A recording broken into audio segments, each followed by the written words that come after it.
«Пастбище Бакая» или «Небо нашего детства». Фильм 1966 года, снятый не нуждающимся в представлении Тулемишем Океевым. Это один из тех фильмов, которые можно показывать незнакомым с местным укладом жизни иностранцам, чтобы провести им краткий экскурс по кыргызской культуре. И под этим мы имеем в виду не просто какие-то отдельные традиции и обычаи. Лента, наряду с уже ставшими классикой кыргызского кинематографа фильмами «Белгисиз маршрут» и «Айлок Мөтү», знакомит зрителей с образом мышления кыргызов, их мировосприятием, а также с ежедневными вызовами, которые им приходится решать. Судите сами. Спустя почти 60 лет после выхода картины многие вызовы, проиллюстрированные в фильме, по сей день не утратили актуальности. Дети отказываются жить с родителями вдали от цивилизации и бегут в город, а те, в свою очередь, упрекают молодежь в том, что они начали забывать традиции. Технологии проникают во все области жизни общества, оттесняя и выбрасывая неадаптировавшееся к новым условиям старшее поколение на задворки прогресса. В предыдущем видеоэссе о белом пароходе мы статистически продемонстрировали то, что за 50 лет, грубо говоря, мало что изменилось. Прошла уже целая эпоха, а многие социальные проблемы, показанные в работе, вроде бытового насилия, все еще процветают в обществе. Давайте в этот раз попробуем вместе разобраться, есть ли что-то определяющее кыргызский народ, какая-то черта, глубоко сидящая поведенческая характеристика или, может быть, мыслительная привычка, мешающая нам решить эти проблемы. Мы со старухой еще, слава богу, держимся, лошади нас слушаются, кумыс у нас есть, а что еще нам, старикам, надо?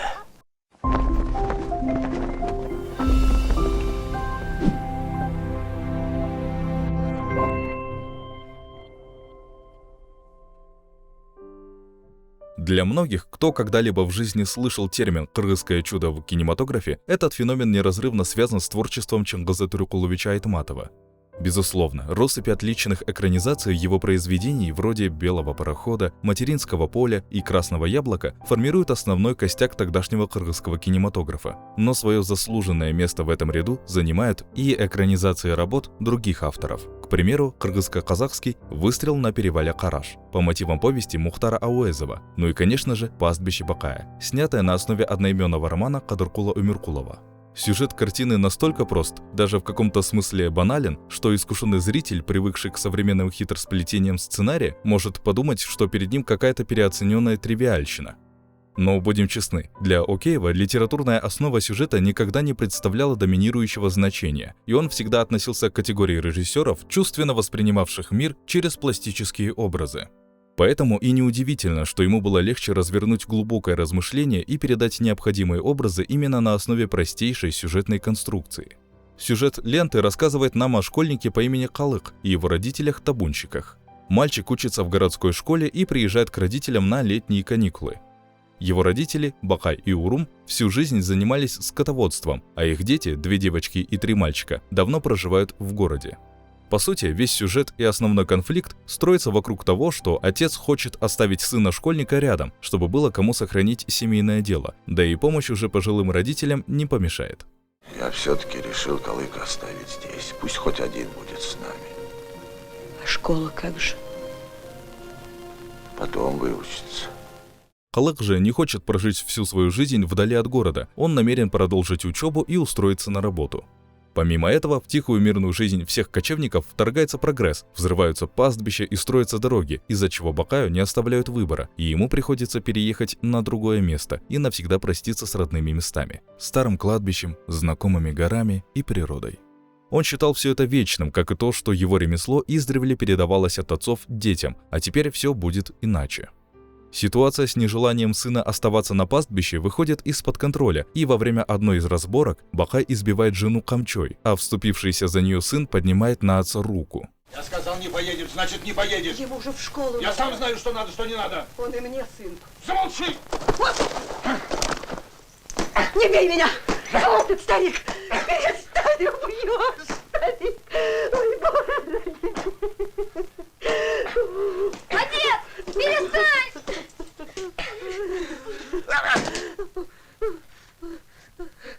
В финале картины Калык уезжает обратно в город и сильно переживает, уверенный в том, что отец не простил его и не желает его видеть. Но по пути встречает Бакая, который по аналогии с одноименным советником Манаса нашел в себе мудрость в концовке фильма, попрощался с сыном и дал ему денег на дорожку, тем самым олицетворяя собой примирение и принятие отцом выбора сына.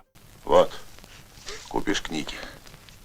Перед тем, как приступить к анализу киноленты, необходимо вспомнить слова самого режиссера и постараться понять его позицию по отношению к происходящим в фильме событиям. В своей статье для журнала «Искусство кино», датированной 1986 годом, Тюльмүш Шокеев говорил об озере, на берегах которого родился. «Я помню Исыкуль, каким он был во времена моего детства. Помню, какие вокруг были травы и пастбища, животные и птицы. Многое из всего этого отошло в область воспоминаний. Мелеет Исыкуль. Это проблема масштаба глобального». На наш взгляд, Океева в фильме заботит то, что первозданность и естественность Джайлё, равно как и в целом культура, быт и уникальные особенности кыргызского общества находятся под угрозой, если не исчезновения, то кардинального переписывания со стороны внешних сил.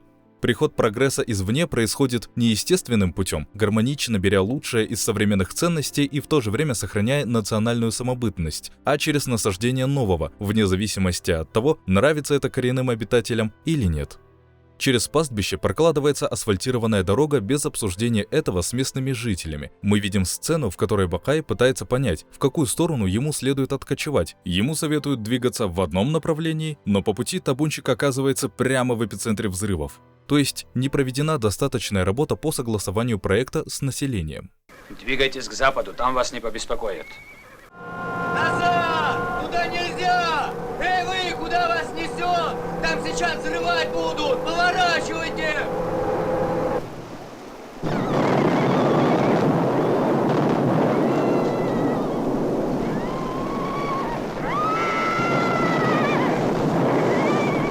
Мы думаем, что вы и сами можете вспомнить, как и в современной истории извне насаждались доктрины без проведения необходимой работы по сохранению культурных особенностей.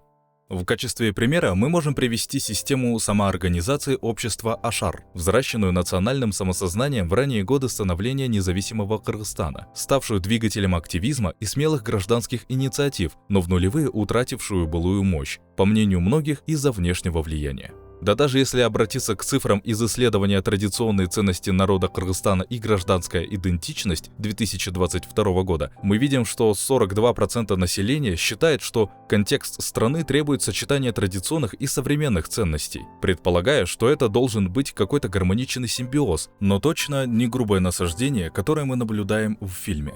Здесь мы ни в коем случае не имеем в виду то, что нужно бездумно противостоять прогрессу. Если вглядеться в логику сюжета, автодороги, естественно, нужны, даже тому же Бакаю. В начале фильма мы видим, как Калык еле добирается до пастбища из-за отсутствия нормальной дороги. Эй, дедушка, стой! Через перевал нельзя. Это почему? Там обвалы. Поезжай через Чонташ. Всего на час дольше, зато безопаснее. Вот построим дорогу, тогда валяй хоть до самой Москвы. Ну, счастливо. Хорошо, до свидания. Чу.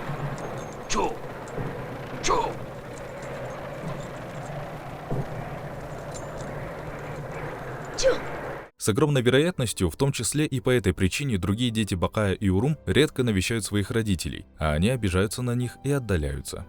Решись эта проблема, скорее всего, и жизнь самих родителей бы заиграла новыми красками. Что это за дети? У других хоть один сын остается дома. А твои только о себе думают. Ну, опять завелась. Один горы взрывает, другой что-то строит. А перилисты улетели из гнезда, и родители им больше не нужны. Это мы еще даже не говорим о доступе к благам цивилизации и об экстренных ситуациях, когда нужно срочно доставить кого-то в больницу и так далее. Разумеется, прогресс необходим не только инфраструктурный, но и в вопросах борьбы с проявлениями патриархальной традиции, где процветает насилие, а роль женщины в обществе снижена до минимальных значений. Бакай может совершенно безнаказанно поднять руку на свою жену за попытку просто оспорить его решение, а она умоляет сына не вмешиваться. Бакай, не бей маму! Не бей маму! Алым, ты что, оглох, чего стоишь? Иди разними их, он же ее до смерти забьет. Отец! Сына не трогай! Не бей маму! Вновь приходит в голову приведенная нами в прошлом ролике статистика из исследования в рамках инициативы «Луч света». Почти 40% мужчин и женщин считают, что, цитата, «бывают моменты, когда женщина заслуживает того, чтобы ее побили». И, к сожалению, чем дальше от городов, тем хуже. В селах на 6% больше женщин, чем в городах, оправдывают насилие со стороны мужа. Мы видим, что и Алым, младший брат Бакая, также может спокойно избивать свою жену. Я кумыш! Почему до сих пор лошадей не доила? Почему бурдюк пустой? Да пусть они лопнут свои бурдюки! Я тебе покажу, как мужа не слушаться, дрянь паршивую! Но проблема не только в физическом насилии. Взрослые мужчины в киноленте принимают все решения и, в принципе, разговаривают с женщинами и детьми только безапелляционным тоном, не терпящим возражений, и оказывают на них постоянное психологическое давление. Старуха, Чего еще? ну давай. Сам не может прийти, боится, что ноги отсохнут. Куда он его задевал? А чего там? Долго я буду ждать? Ах, вот он. Сопляк. А чего же он? Замолчи, а то отлуплю. А чего же он все дела нос сует? Молчать! Распустил свой паршивый язык. Щенок несчастный. Эй! Ты перестанешь, чертова баба? Хочешь из меня всю душу вытрясти своим стуком? Нигде от тебя нет покоя. Такую же ситуацию, к сожалению, можно наблюдать и сегодня. Согласно исследованию 2022 года, в Кыргызстане в последние годы культурная ориентация общества вновь становится более традиционной и основана на важности ценностей семьи, религии, социального конформизма, принятия сильной власти и в целом значимости коллективного, а 92% кыргызстанцев оценили семью как ключевую ценность. Казалось бы, в ориентированности общества на традиционные семейные ценности же нет ничего плохого. Однако мы видим, что заметный откат в традицию дает обратные цифры. За 10 месяцев 2024 года зарегистрировано на 37% больше случаев семейного насилия, чем за аналогичный период 2023 года. Женщины составляют около 96% всех жертв, что указывает на ярко выраженный гендерный характер проблемы. Почему же женщины не борются за свои права? Причины вы можете видеть в следующей диаграмме. Незнание методов борьбы за свои права, отсутствие опыта и просто страх. Страх неприятностей, страх потерять и то малое, что имеют. Потому мы и считаем, что основной проблематикой картины, идеей из которой актуальны и по сей день, является дисгармония традиций и современности в обществе, которая была бы решена, если бы современность подходила к сохранению самобытности с уважением и без насильственного насаждения, а поколение, выросшее на традициях, умело принимать и уважать правильные прогрессивные ценности, в том числе в вопросах бытового насилия и права детей на выбор своего будущего. В картине же мы видим и как Бакай пытается единолично решить судьбу своего ребенка. Мы стареем, дети все в городе. У них свои заботы, им не до нас. Ничего, я поправлюсь, лишь бы они не болели. Я все-таки решил Калыка оставить здесь. Пусть хоть один будет с нами. Он мальчишка упрямый. Может и не послушаться. Пусть только попробует. Я и спрашивать не буду. И как Урум осуждает свою невестку за внешний вид и сетует на то, что сын позволяет ей так выглядеть. А почему она постриглась? Модно. Из девки в мужика превратилась. Срам да и только. Так может, она и губы красит? Даже ногти. Какая бесстыдница. А в городе все женщины красятся. Фу, и куда только мужья смотрят. А ты чего смеешься? У твоего Асана нет никакого характера. Совсем свою бабу распустил. Где это видано? Ногти красит. И старик Рыскул пытается привязать сына Бекташа к пастбищу и заставить продолжить его дело, несмотря на то, что у того свои планы на жизнь. А ты, курносый, тоже, небось, убежишь от нас на вертолете в город? Мы решили оставить его здесь. И правильно, не всем же ученым быть. Тут от него больше пользы. И мне, дураку, надо было так сделать. Если б я знал, как у меня жизнь повернется, я Бекташа не отпустил бы от себя ни на шаг. Попробуй-ка его держи. Он тебе не теленок на привязи. Да и в целом наблюдается повсеместная привычка навязывать свои убеждения всем вокруг по поводу того, как правильно жить. А теперь Бекташ нам споет. Правильно выпьет и споет. Не могу, спасибо. Я вообще не пью. Почему ты пиалу отставил? Что ж ты, выпей. Не могу, Эй. спасибо, не могу. Не важничай, Бекташ. Учишься у музыкантов, а петь не можешь. Возьми пиалу. Да я не петь учусь, я пианист. Так нехорошо. Зачем ты нас обижаешь? За долголетие моего сына не хочешь выпить? Да не хочу, а не могу. Посмотрите на него, он и богу не ровня. Чего несчастное, не хочет выпить. Мы полагаем, что вы и сами не раз становились свидетелями того, что в обществе и по сей день сохранились эти вредные мыслительные привычки. Ну и, конечно же, нельзя не отметить то, что в картине все это сопровождается соответствующим визуальным рядом. Выше мы уже упоминали то, что особенность киноязыка Тулюмиша Океева в первую очередь заключается в чувственном постижении мира картины через пластические образы.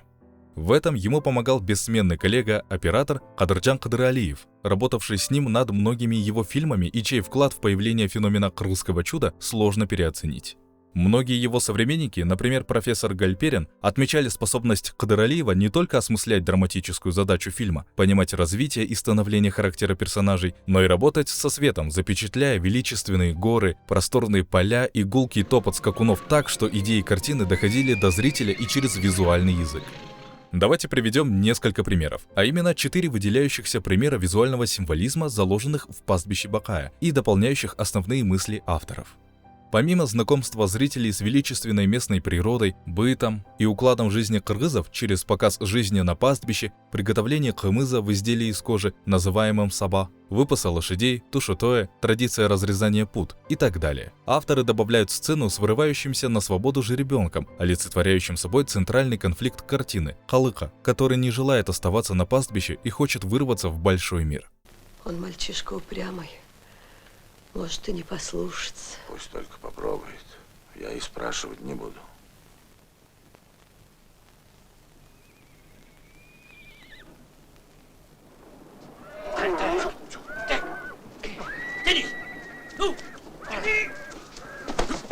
Осторожней. За шею возьми. Подбешенный. Никак не справишься. Верно говорят лошади, что люди. Дай им волю, на голову сядут. Давно надо было его привязать. Своим символическим образом обзаводится и Бакай. Во время перекочевки он решается отпустить на свободу своего старого, уже начавшего слепнуть, Беркута. Но тот, не приспособленный к другой жизни, даже не может взлететь и бежит догонять своего хозяина. Точно так же и Бакай, посвятивший всю свою жизнь ремеслу табунщика, не знает, что он будет делать за пределами пастбища и не способен адаптироваться к современным изменившимся реалиям.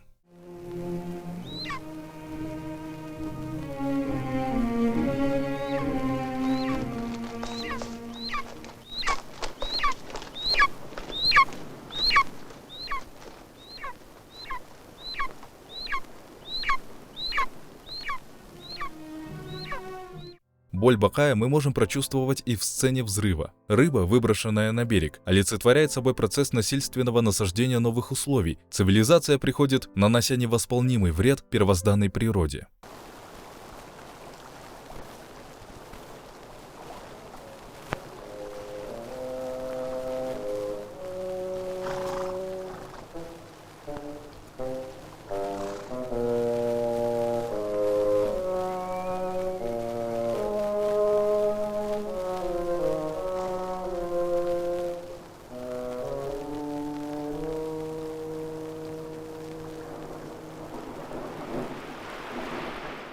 А в финальной сцене мы видим, как колонна всадников направляется неспешной рысью к условленному месту, откуда каждый год отцы провожают детей в город. Короткое прощание, и дети, словно табун необъезженных жеребят, лавой несутся вниз. Отцы возвращаются в горы, не подгоняя лошадей, неторопливо, почти устало. 2 разнонаправленных вектора, 2 полярных ритма, объединенные в одном кадре.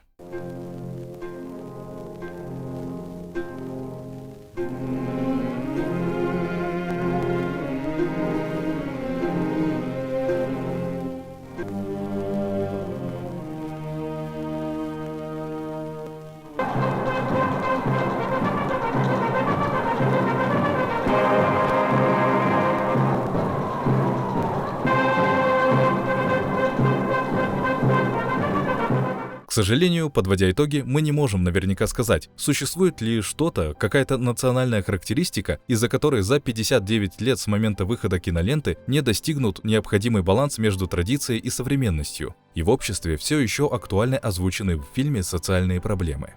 Кто знает, может, это та же идентичность кочевника, дарующая Бакаю чувство свободы в горах, из-за которой он не может переехать из Джайлё, тот же дух кочевников, вызывающий в Калыке тягу к внешнему миру. А если перекладывать на современный лад, тот же самый код кочевника определяет масштабы современной миграции и мешает гармоничному развитию демократии, по мнению некоторых экспертов, требующих наличия стабильных оседлых институтов. Но одно ясно точно. На сегодняшний день как никогда остро стоит вопрос поиска этого баланса между нашим и заимствованным, традиционным и актуальным набором ценностей и поиск правильного пути. Как завещал нам Океев, стремиться к прогрессу, не забывая своего прошлого. Если вы уже знаете ответ, приглашаем поделиться своим мнением в комментариях. А с вами была редакция Evidence. Увидимся в следующих выпусках. Хватит, перелил. От души льет. Вот широкая душа. Только налей мне тоже. А когда стройку закончим, ты будешь к нам кумыс в Москву возить? Хорош. Мировая Да штука. еще бы, жажду утоляет. Ну как, договорились? Ну, А у Алым кумыс похуже. Разбавляет, наверное. Да ты лопнешь, третью кружку пьешь. Напиток богов. Лучше шампанского. Вот ваш бурдюк. Слушай, ну давай мне кружку, я еще не пил. На, держи. Я Но если вы на меня больше не сердитесь, налейте мне тоже. Пожалуйста.